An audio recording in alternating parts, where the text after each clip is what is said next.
അപ്പം ഇന്നൊരു ഓലനായാലോ വൻപയറും കുമ്പളങ്ങയും വെച്ചിട്ട്. അപ്പം എൻ്റെ പുതിയൊരു വീഡിയോയിലേക്ക് എല്ലാ കൂട്ടുകാർക്കും സ്വാഗതം കേട്ടോ.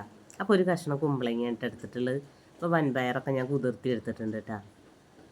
അപ്പോൾ ഇത് നന്നായിട്ട് ക്ലീൻ ചെയ്തിട്ട് നമുക്ക് കുക്കറിലിട്ടിട്ട് വേണം വേവിച്ചെടുക്കാൻ കേട്ടോ.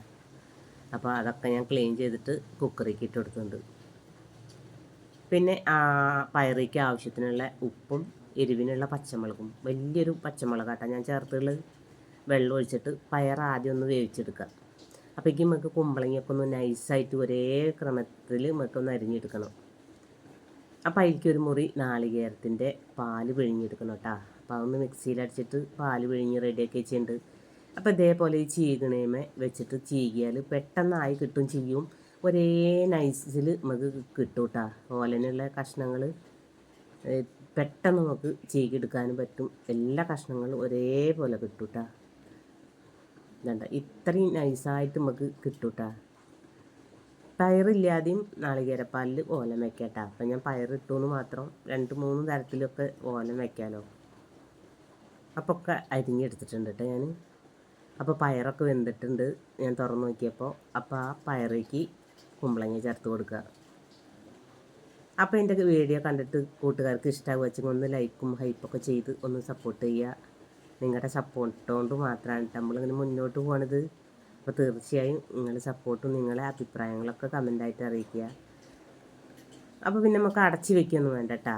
ഒന്ന് ആവി കിട്ടിയാൽ മതി. അപ്പോൾ കുമ്പളങ്ങയൊക്കെ വെന്തയിലേക്ക് നമ്മൾ നാളികേരപ്പാൽ ചേർത്ത് കൊടുക്കുകയാണ്. അപ്പോൾ ഇത് വെള്ളം പോലെയല്ലേ എന്ന് വിചാരിക്കും. പക്ഷേ ഗ്യാസ് കത്തുണ്ട്. ഇത് നമ്മൾ കഴിക്കാൻ നേരത്തേക്ക് പയറാണല്ലോ. കഴിക്കാൻ നേരത്തേക്ക് നമുക്ക് ഇലത്തലയ്ക്ക് വിളമ്പണ ആ ഒരു രീതിയിൽ നമുക്ക് കിട്ടും കേട്ടോ.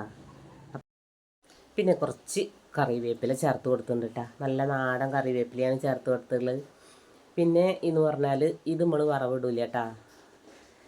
ഇതിൽ പച്ച വെളിച്ചെണ്ണയാണ് ഒഴിക്കുക, കറിവേപ്പിലയും. അപ്പോൾ കറിവേപ്പിലയൊക്കെ ഒന്ന് ഇട്ട് കൊടുത്തിട്ടുണ്ട്. ഇനി നമുക്ക് ഇതിലേക്ക് കുറച്ച് പച്ച വെളിച്ചെണ്ണ ഒഴിച്ച് അവിടെ അടച്ച് വെച്ച് ചൂടാറി കഴിഞ്ഞിട്ട് നമ്മൾ കഴിക്കാറാകുമ്പോഴേക്ക് നല്ല അടിപൊളി ഓലൻ റെഡിയാണ് കേട്ടോ ഇവിടെ. അപ്പോൾ വളരെ എളുപ്പത്തിൽ നമുക്ക് തയ്യാറാക്കി എടുക്കാൻ പറ്റുന്ന ഒരു വിഭവമാണ് കേട്ടോ ഓലൻ. അപ്പോൾ കുറച്ച് പച്ച വെളിച്ചെണ്ണ ഒഴിച്ചു കൊടുത്തിട്ടുണ്ട്. ഇതിൻ്റെ ഹൈലൈറ്റ് എന്ന് പറഞ്ഞാൽ ഈ പച്ച വെളിച്ചെണ്ണ കേട്ടോ. വറവിടൊന്നുമില്ലല്ലോ നമ്മൾ. അപ്പോൾ കറിവേപ്പിലും പച്ച വെളിച്ചെണ്ണയൊക്കെ ഒഴിച്ചു കൊടുത്ത് അങ്ങനെ ഞാൻ വേറൊരു പാത്രത്തേക്ക് മാറ്റി കൊടുക്കുന്നുണ്ട്. നമ്മൾ കഴിക്കാറാകുമ്പോഴത്തേന് ഇത് നല്ല സെറ്റായി വരും കേട്ടോ. അപ്പം നമ്മൾ ഇന്നത്തെ വിഭവങ്ങൾ ഇഷ്ടമായിച്ചെങ്കിൽ നിങ്ങളുടെ സപ്പോർട്ടുകളൊക്കെ അറിയിക്കുക. മറ്റൊരു വിഭവമായി നാളെ വരാം. Okay, bye.